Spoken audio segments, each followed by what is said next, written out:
Hi, Lerato. Hi, Mr. Hello. Morne. I am John Otto from Actor Spaces. Actor Spaces is a platform that celebrates actors within the African industry, television, film, and theatre, all of the above. How are you doing today? We're good, Very thank good. you. Fantastic. It's Yeah. wonderful to know there is a publication that's there for Celebrates. African actors, no matter where they come from. Yeah. So just to start off, I just want to say congratulations on the release of Justice Sir. Finally, it's coming out. Yeah. How are you feeling about it, and how are you preparing for the premiere? Look at our faces. That tells you. We're very excited. I stopped eating. Getting ready. No, I Uh, mean, just the thought of like 222 million people will be watching in 190 countries on Netflix from the 29th of July. That on its own is exciting for us, because I believe that every performer, every actor wants their work to be seen, locally, internationally, and it's just beautiful to know that, we are now afforded the opportunity to showcase our talents on Netflix, which is an international platform.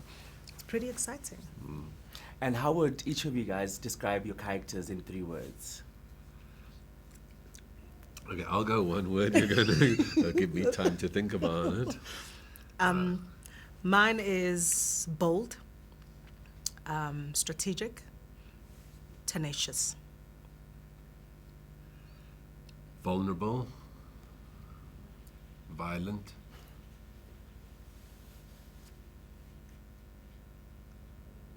scared. Yeah, and Lerato, talking about like there's a lot of bond building that you had to do in this film, and you had family as well. How did you build the motherly bond with Dineo? I'm a mom. Yeah. Lerato Mvelase is a mom. So naturally, I mean, when I walked on set, one of the first things I said, come here, my child, And because it comes naturally with me, and I guess working with such a beautiful actress like she is, who allows herself to be a mom, to be mothered by someone other than her mom. It makes things easier. Lovely performer, lovely human being. It just made our relationship easy because we're both there for the work, get the work done. And yeah, that helped us bond from the very first day. And we never knew each other until we actually met. Yeah. So, and it was just beautiful to know that on our first day when we had to shoot together, there was already this connection. And yeah, she's one of those, young ladies I absolutely loved working with. And Mr. Morne, considering that Allan Harve is kind of a representation of white supremacy, how did you, remove yourself from maybe your own understanding of or perspective of white supremacy to portray him authentically without even judging him? Firstly, I let people judge him as a white supremacist. I never judged him as a white supremacist or as a symbol of it. We become symbols of things that are attached to us without our knowing sometimes. So I decided to take that out and to not see him like that. He's a South African, he's a white man, a South African living in the times now, but struggling with things from the past. He's not a Renaissance man, but he is an everyman who struggles with all the issues that we struggle with in this country. And most issues that we have, no one really escapes it. Whether it's, whatever justice. We all struggle to find justice. So for me, I decided to not look at him as a white supremacist. He's never been a member of one. He's never been associated with people around that. Yet he quickly develops that tag. But I said, I cannot play him with that tag around me. I have to play him like a man who's still here, that hasn't left the country, that's still trying to make a living here and trying to make sense of every single day, just like everybody else.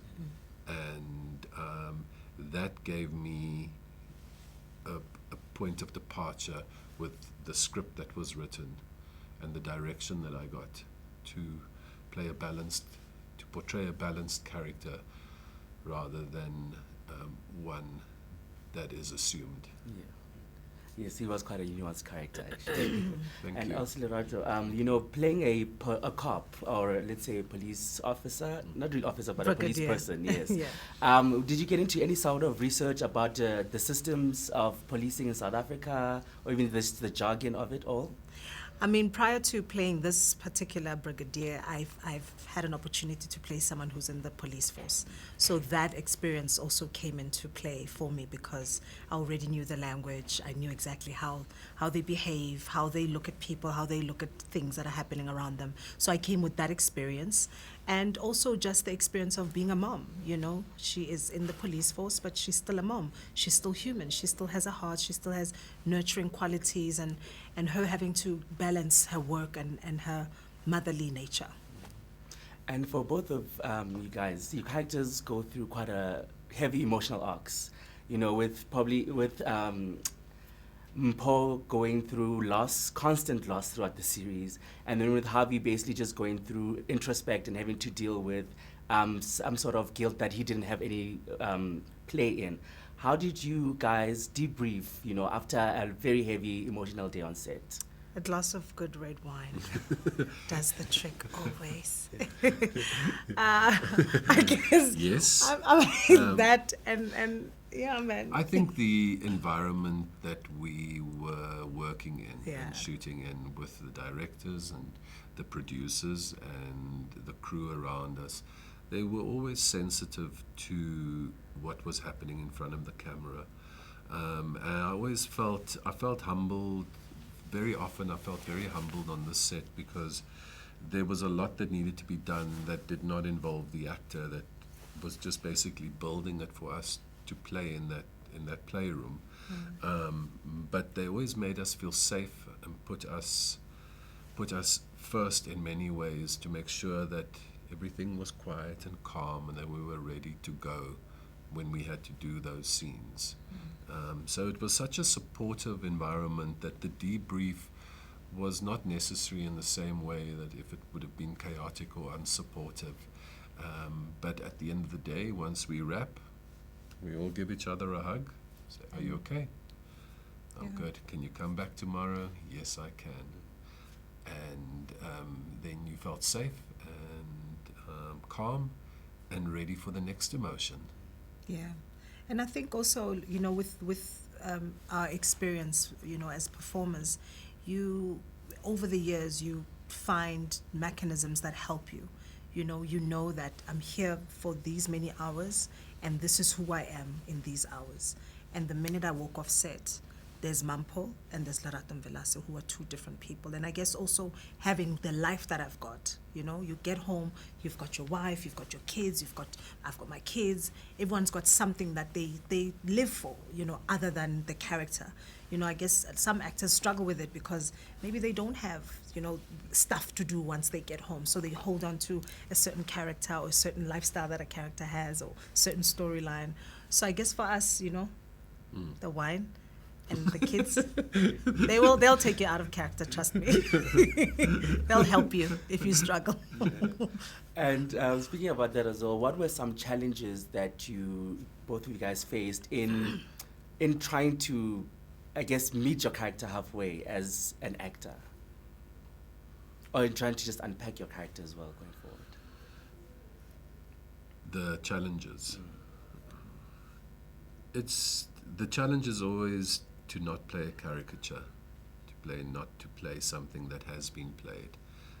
The challenge is always to be authentic. And the only way I think to bridge that is to honor your script and the direction that you get, and that is the challenge. It's really just to be true to your character and not to think what would the audience like to see, but what is right for the character. And that is a fine line, because sometimes the actor can do something that can make him look better or stand out in the scene, but it's important to just be true to your character. And you're getting trusted to play somebody, even if it's a fictional character. And to add to that, you know, I always imagine, you know, every role that we play as actors as having a blank book, and literally every scene is you open a page, it's blank, and in each scene you write it. Because if you don't come with a blank book, then you come with your own perception of the character. You come with, preconceived ideas of who they are, and sometimes you want the character to not even have, those ideas of themselves. Somebody asked you earlier, what made you feel about this character you're playing, who's controversial, and I liked what you said, like, you don't judge your own character because you don't see your character like a viewer would see them. So you come in and everything that they do, they're doing it for the first time. You're hearing something for the first time. You're seeing the words or hearing them for the first time. You're making this move for the first time. So that blank book is your opportunity to keep writing.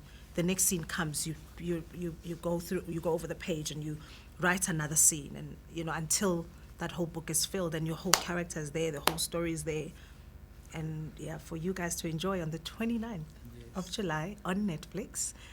190 countries, over 222 million viewers. Going out at the same time, I think. Sure. I might be completely wrong, but I feel like it's the first time in a long time that we've had a show out of South Africa that is being released globally. Yeah, Very in proud this of way. that. I'm very, for I'm me really as proud. an actor, I guess for us, and over the years, this is our first This is what experience we of wanted. having to know that there's a person in another country that will Yeah. be watching and experiencing. Borat could be watching us in Kazakhstan.